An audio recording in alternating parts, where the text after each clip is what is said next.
चलो दोस्तों, अब चलते हैं क्वेश्चन नंबर फर्स्ट, एक्सरसाइज 2.1 के क्वेश्चन नंबर फर्स्ट पे। यानी इस एक्सरसाइज में सिर्फ एक ही क्वेश्चन है आपके लिए। और मैं आपको बता दूं कि सारे सजेस्ट क्वेश्चंस चैप्टर वाइज इस चैनल पे आपको क्या जाएगा, क्लास 10th की पूरी। अगर आपको पूरी तरीके से 2021 की तैयारी करनी है मैथ की, तो 100% इस चैनल को सब्सक्राइब कीजिए और पूरे का पूरे सजेस्ट क्वेश्चन देखिए। और मैं बता दूं कि इस चैनल पे तो पता ही है कि आपको प्लेलिस्ट में सारी थ्योरी भी चैप्टर वाइज दी गई है।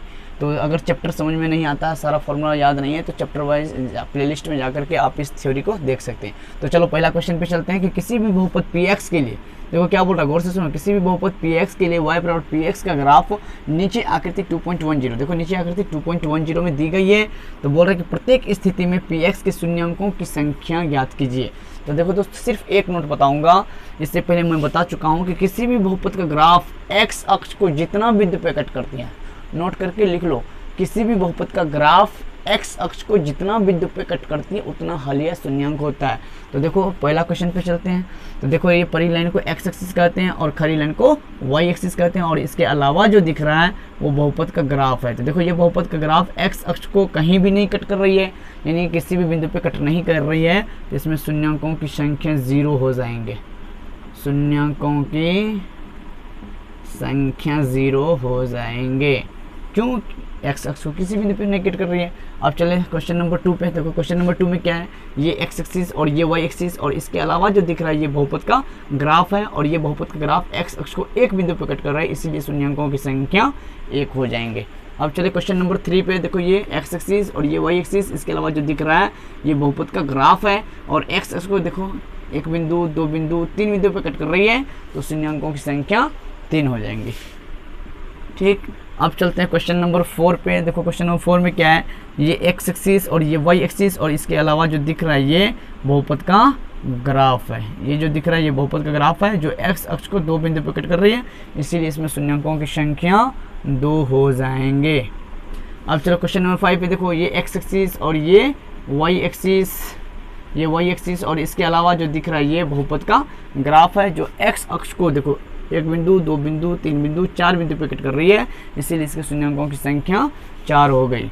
ठीक, अब चलते हैं क्वेश्चन नंबर 6 पे। देखो दोस्त बहुत आसान है। क्वेश्चन नंबर 6 पे चलो दोस्त। ये देखो एक्स एक्सिस है और ये वाई एक्सिस है, और इसके अलावा जो दिख रहा है ये बहुपद का ग्राफ है जो एक्स अक्ष को 1 बिंदु 2 बिंदु 3 बिंदु पे छू रही है। देखो किसी भी बहुपद का ग्राफ एक्स अक्ष को जितना बिंदु पे छुए या जितना बिंदु पे कट करे, एक ही बात हुआ। तो जितना बिंदु पे छू रही है या जितना बिंदु पे कट कर रही है उतना शून्यांक हल होंगे। तो देखो 1 बिंदु पे कट कर रही है, 1 बिंदु पे छू रही है, 1 बिंदु पे छू रही है, तो टोटल कितनी बिंदु पे कट कर रही थी, यानी 1 2 3 बिंदु पे, तो इसका मतलब शून्यांकों की संख्या 3 हो गई। तो मुझे पूर्ण विश्वास है कि आपको ये पूरी समझ में आई होगी। तो दोस्त आपको समझ में आ रही है तो ठीक है, प्लीज़ अगर अभी तक चैनल को सब्सक्राइब नहीं किया तो सब्सक्राइब करें, वीडियो को लाइक नहीं किया तो वीडियो को लाइक करें और वीडियो को शेयर करें। अब चलेंगे क्वेश्चन नंबर नेक्स्ट पे आ रहे हैं 2.2 लेकर के, उस पर सारे सजेस्ट क्वेश्चंस करेंगे अभी भी। ठीक दोस्त, इसको अगर उतारना है तो प्लीज़ उतार लो, और इस तरीके से जो नोट्स बोला हूँ उस नोट्स को उतार लो।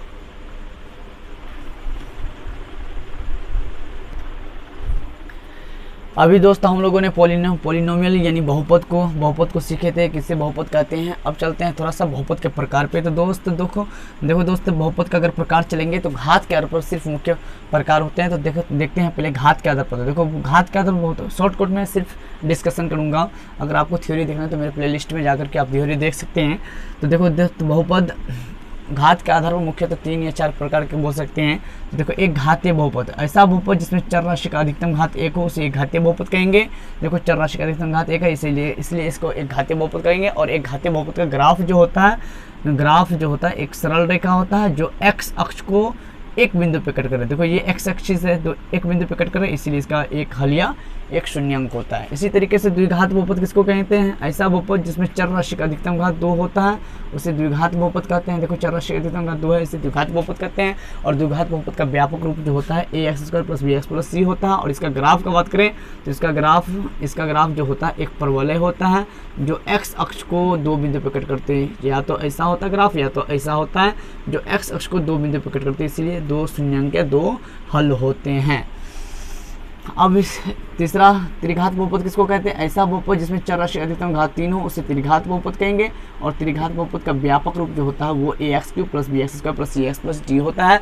देखो x का अधिकतम घात 3 है, इसलिए इसको त्रिघात बहुपद कहेंगे। और इसका ग्राफ का बात करें तो इसका ग्राफ दोस्त ये एक वक्र रेखा होती है जो x अक्ष को 3 बिंदु पे कट करती है, 1 बिंदु, 2 बिंदु, 3 बिंदु पे कट करती हैं, इसीलिए इसके 3 हल या 3 शून्यांक होते हैं। और देखो दोस्तों, जब बार बार मैं तभी से शून्यांक बोल रहा हूँ तो शून्यांक देखो किसे कहते हैं? किसी भी बहुपद को शून्य के बराबर करने पर, किसी भी बहुपद को शून्य के बराबर करने पर जो x का वैल्यू निकलता है उसे शून्यांक का हल कहते हैं। यानी देखो जैसे इसको शून्य के बराबर करो तो x का वैल्यू एक निकलेगा -b/a, यही इसका शून्यांक का हल कहलाएंगे। यानी एक बिंदु पर कट कर रही तो x का वैल्यू 1 निकलेंगे। अब इसकी बात करें तो इसको शून्यांक, जैसे किसी भी बहुपद को शून्य के बराबर करो, किसी भी बहुपद को शून्य के बराबर करने पर जो x का वैल्यू निकलता है उसे शून्यांक क्या हल कहते हैं। अब सुनो, एक नोट सुन लो कि किसी भी बहुपद के अधिकतम घात के बराबर उसका शून्यांक क्या हल निकलता है। तो देखो इसका अधिकतम घात 2 है तो इसका 2 शून्यांक, एक अल्फा एक बीटा निकल जाएंगे। इसी तरीके, और ये दूसरा नोट हम ये भी बोल सकते हैं किसी भी बहुपद का ग्राफ x अक्ष को जितना बिंदु पे कट करती है उतना शून्यांक क्या हल होता है। तो किसी भी बहुपद का अधिकतम घात के बराबर उसका हल या शून्यांक होता है। या दूसरा नोट है किसी भी बहुपद के ग्राफ x को जितना बिंदु कट करते हैं उतना हल या शून्यांक होता है। अब इसी तरीके से देखो इसका शून्यांक निकालना है तो किसी भी बहुपद को शून्यांक किसको कहते हैं? किसी भी बहुपद को शून्य के बराबर करो जो x का वैल्यू निकलता है उसे शून्यांक क्या हल कहते हैं। और बताए हुए अभी बताएं कि किसी भी बहुपद के अधिकतम घात के बराबर उसका शून्यांक क्या हल होता है। देखो अधिकतम घात 3 है तो इसका शून्यांक 3 निकलेंगे, एक अल्फा एक बीटा एक गामा। और किसी भी बहुपद के ग्राफ x अक्ष को जितना बिंदु पे कट करते हैं उतना हल या शून्यांक होते हैं। तो 3 बिंदु पे कट कर रहे तो 3 हल या 3 शून्यांक होंगे, अल्फा बीटा गामा। इसका देखो 2 बिंदु कट करते तो 2 हो गए अल्फा बीटा, इसका देखो 1 बिंदु कट करते तो 1 होगा अल्फा। इस तरीके से हम समझ गए कि एक घातीय बहुपद का व्यापक रूप ax + b होता है जिसका ग्राफ एक सरल रेखा होती है जो x अक्ष को 1 बिंदु पे कट करती है, इसलिए इसका शून्यांक हल 1 होते हैं। द्विघात बहुपद का व्यापक रूप ax² + bx + c होता है जो जिसका ग्राफ एक परवलय होता है जो x उसको 2 बिंदु पे कट करते हैं, इसलिए इसका 2 हल या 2 शून्यांक होते हैं, अल्फा बीटा। और इसी तरीके से त्रिघात बहुपद का ग्राफ एक वक्र रेखा होती है जो x अक्ष को 3 बिंदु पे कट करते हैं, इसलिए इसका 3 हल या शून्यांक होते हैं, अल्फा बीटा गामा। और शून्यांक निकालने के लिए शून्य के बराबर करने के बाद भी हम x का मान निकाल सकते हैं। तो किसी भी बहुपद को शून्य के बराबर करने पर जो x का मान निकले उसको शून्यांक कहते हैं। और किसी भी बहुपद का शून्यांक उतना निकलता है जितना इसका मैक्सिमम पावर होता है। यानी किसी भी बहुपद के अधिकतम घात के बराबर उसका शून्यांक क्या हल निकलता है। अगर इसका अधिकतम घात पावर 1 है तो 1 शून्यांक निकलेंगे, इसका अधिकतम घात 2 है तो 2 शून्यांक निकलेंगे, अगर इसका अधिकतम घात 3 है तो 3 शून्यांक निकलेंगे। अगर कोई बहुपद रहता है जैसे चतुर्थ घातीय बहुपद, अगर अधिकतम घात 4 रहता है तो 4 शून्यांक निकलता है। अगर पंचघातीय बहुपद होता है जैसे मान लो कोई बोल देगा कि x5 + b x4 + c x3 + d x2 + e x + f, ये बहुपद है तो बोलेगा इसका शून्यांक बताओ। तो किसी भी बहुपद के अधिकतम घात के बराबर इसका शून्यांक हल होता है, यानी इसका शून्यांक अल्फा बीटा गामा डेल्टा एक और हो जाएंगे, यानी टोटल मिलाकर के 5 हो जाएंगे। किसी भी बहुपद के अधिकतम घात के बराबर शून्यांक क्या हल होता है। तो इस तरीके से हम बहुपद के बारे में थोड़ा सा समझ लिए दोस्त। अब चलते हैं बहुपद के शून्यांकों तथा गुणांकों में संबंध। देखो बहुपद, अगर द्विघात बहुपद की बात की जाए तो द्विघात बहुपद का ग्राफ जो होता है, द्विघात बहुपद का व्यापक रूप, द्विघात बहुपद का व्यापक रूप जो होता है जो ax² + bx + c होता है।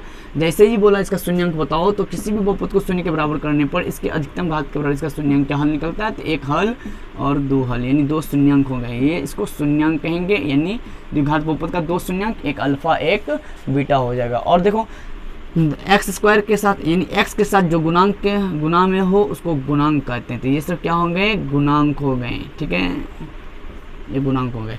अब देखो द्विघात बहुपद के शून्यांकों तथा गुणांकों के बीच संबंध वाली फॉर्मूला क्या होती है, तो अल्फा + बीटा बराबर -b/a, इसी तरीके से अल्फा बीटा बराबर c/a। अगर द्विघात, इसको कहते हैं द्विघात बहुपद के शून्यांकों का जोड़, और इसको कहते हैं द्विघात बहुपद के शून्यांकों का गुणनफल। इसको कहते हैं शून्यांकों का जोड़, शून्यांकों का जोड़, और इसको कहेंगे शून्यांकों का गुणनफल, शून्यांकों का गुणनफल। अब जैसे ही द्विघात बहुपद के शून्यांकों का योग और गुणनफल मालूम हो तो द्विघात बहुपद निकालने का एक फॉर्मूला होता है x² - alpha + x² - alpha plus beta into x plus alpha into beta, ये द्विघात बहुपद निकालने का फॉर्मूला हो गया। तो इस तरीके से दोस्त हम समझ गए कि द्विघात बहुपद, एक घातीय बहुपद, द्विघात बहुपद, त्रिघात बहुपद और द्विघात बहुपद शून्याङ्कों तथा गुणांकों के बीच संबंध। अब चलते हैं थोड़ा सा त्रिघात बहुपद पे। त्रिघात बहुपद में यहीं पे कर लेता हूँ दोस्त। देखो चूँकि यहाँ पे शॉर्टकट में मैं बता रहा हूँ, इसीलिए इसमें दिक्कत नहीं होनी चाहिए। अगर आपको उतारनी तो प्लीज़ इसमें से कुछ उतार लो जो दिख रहा है, जो लग रहा है कि याद करने योग्य है। जैसे ये हो गया याद करने हैं, ये याद करने, ये याद करने, जिसमें मैं टिक लगा रहा हूँ वो सब याद करने वाली चीज़ है, उनको उतार लो।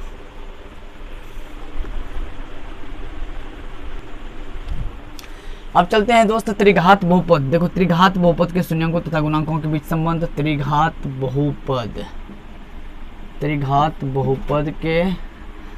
बहुपद ऐसा बहुपद जिसमें चर राशि का अधिकतम घात 3 हो, उसे त्रिघात बहुपद कहते हैं। देखो ये दोस्त त्रिघात बहुपद है। जैसे ही इसका शून्याङ्क निकालना है तो शून्य के बराबर करो और अधिकतम घात के बराबर इसका शून्याङ्क का हल निकालो। एक अल्फा, एक बीटा, एक गामा, ये शून्याङ्क कहलाएंगे। तो देखो दोस्त ये त्रिघात बहुपद है। एक मिनट। तो त्रिघात बहुपद के 3 शून्याङ्क होंगे और ये x के साथ जो गुणांक होते हैं उसको गुणांक कहते हैं। उसको क्या कहते हैं दोस्त? उसको गुणांक कहते हैं। यानी a b c d ये सब गुणांक हैं। त्रिघात बहुपद तथा शून्याङ्कों तथा गुणांकों के बीच संबंध स्थापित करना है। तो देखो त्रिघात बहुपद और शून्याङ्कों तथा गुणांकों के बीच संबंध क्या होते हैं? तो alpha plus beta plus gamma बराबर हो जाते हैं माइनस बी बाई ए। फिर alpha beta plus beta gamma plus gamma alpha बराबर होता है सी बाई ए। फिर अल्फा बीटा गामा बराबर होता है माइनस डी बाई ए। ये 3 शून्याङ्क तथा गुणांकों में संबंध है। ये 3 फॉर्मूला आप याद कर लो, ठीक है।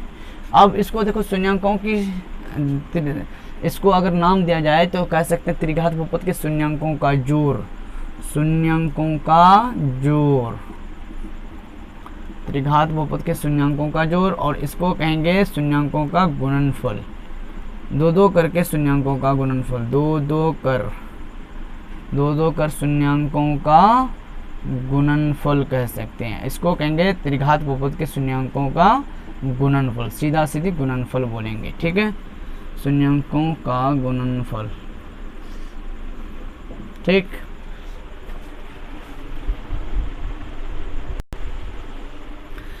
अब चलते हैं त्रिघात बहुपद के शून्याङ्कों तथा, जब शून्याङ्कों तथा गुणांकों के बीच संबंध दिया रहे हैं, यानी त्रिघात बहुपद शून्याङ्कों का जोड़ alpha plus beta plus gamma दिया रहे। फिर 2-2 करके शून्याङ्कों का गुणनफल alpha beta plus beta gamma plus gamma alpha दिया रहे। फिर शून्याङ्कों का गुणनफल अल्फा बीटा गामा दिया रहे।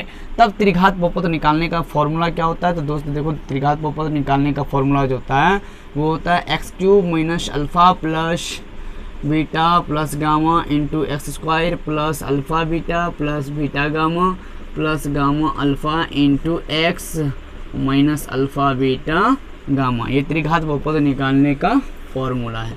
तो इन सारे फॉर्मूला को आप याद कर लो। त्रिघात बहुपद में इनसे यानी बहुपद के अंदर इतना ही फॉर्मूले हैं और इन सारे फॉर्मूला पे सजेस्ट क्वेश्चन मैं अभी करूँगा, ठीक। वीडियो को पॉज कर लो और उतार लो।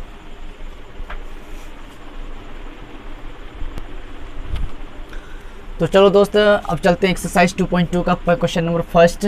2.2 का क्वेश्चन नंबर फर्स्ट देखो क्या बोल रहा है कि निम्न द्विघात बहुपद के शून्याङ्क ज्ञात कीजिए और शून्याङ्कों तथा गुणांकों के बीच संबंध की सत्यता की जांच कीजिए। यानी सबसे पहले इस द्विघात बहुपद, देखो दोस्त इसके अंदर आप अगर बुक रखे होंगे आपके अपने सामने तो 2.2 एक्सरसाइज 2.2 में टोटल 5 क्वेश्चन हैं। टोटल 5 नहीं 6 क्वेश्चन हैं। 2.2 का क्वेश्चन नंबर 1 में 6 क्वेश्चन हैं। उन 6 क्वेश्चन में से मैंने सिर्फ 2 क्वेश्चन लिए हैं आपके लिए, सिर्फ 2 क्वेश्चन लिए हैं आपके लिए। तो उसमें से पहला क्वेश्चन ये है कि देखो दोस्त क्या बोल रहा है कि शून्याङ्कों तथा गुणांकों के बीच संबंध स्थापित कीजिए। तो पहले बोल रहा है इसका शून्याङ्क निकालो। तो दोस्त चलो देखते हैं कैसे सॉल्व करते हैं क्वेश्चंस को। तो देखो x² माइनस 2x माइनस 8, इसका बोल रहा है शून्याङ्क ज्ञात कीजिए और शून्याङ्कों तथा गुणांकों के बीच संबंध की सत्यता की जांच कीजिए। तो पहले देखो किसी भी बहुपद का शून्याङ्क ज्ञात करना हो तो शून्य के बराबर करो, यानी जैसे ही बोलेगा किसी बहुपद का शून्य शून्यांक ज्ञात करो तो उसे शून्य के बराबर करो और फिर x का वैल्यू निकालो। तो देखो दोस्त यहाँ पे x का वैल्यू कैसे निकालते हैं, इसका बोल रहा शून्यांक ज्ञात करो तो शून्य के बराबर कर दिए। अब क्या करेंगे, इसका गुणनखंडन करेंगे। गुणनखंडन मतलब क्या होता है, किसी संख्या को गुणा के रूप में लिखना गुणनखंडन कहलाता है। देखो गुणनखंडन करने का एक नियम होता है, क्या नियम होता है कि एक्स स्क्वायर के कोएफिशिएंट को अचर पद से गुना करते हैं। अचर पद मतलब जिसमें एक्स वाई जेड नहीं लगी रहती है। तो देखो 1 गुना 8 तो 8 हो गया, फिर इसका अभाज्य संख्या से भाग देकर के अभाज्य गुणनखंडन करेंगे। तो सबसे छोटी अभाज्य संख्या क्या होती है, तो देखो सबसे छोटी अभाज्य संख्या 2 होती है। तो पहले 2 से भाग दो, 2 चौके 8, फिर 2 से भाग दो, 2 दूनी 4, यानी 8 को हम लिख सकते हैं 2 गुना 2 गुना 2। अब इसको ऐसे 2 गुना के रूप में लिखो, इस गुणनखंडन को ऐसे 2 गुना के रूप में लिखो कि जोड़ घटो करके बीच वाला आ जाए। तो देखो इसको लिख सकते हैं हम 2 गुना 4। तो देखो जोड़ घटो करके बीच वाला आ रहा है। देखो ना माइनस में लाना, अब देखो माइनस में लाना है तो बड़ा को माइनस बनाओ, बड़ा को माइनस बनाओ। देखो 4 है, चूँकि x में है तो x लगाना पड़ेगा, बड़ा को माइनस लगा दिए। अब देखो छोटा को प्लस लगा दे। देखो 2 को प्लस वाले 2 को माइनस से कैंसिल हो जाएगा, तो फिर ऊपर वाला आ जाएगा। यानी ऊपर वाले में कोई चेंज नहीं होना चाहिए। नीचे वाले को इस तरीके से कैलकुलेट, यानी इसका जोड़ घटो ऐसा करेंगे जोड़ घटो करके बीच वाला आ जाए। यानी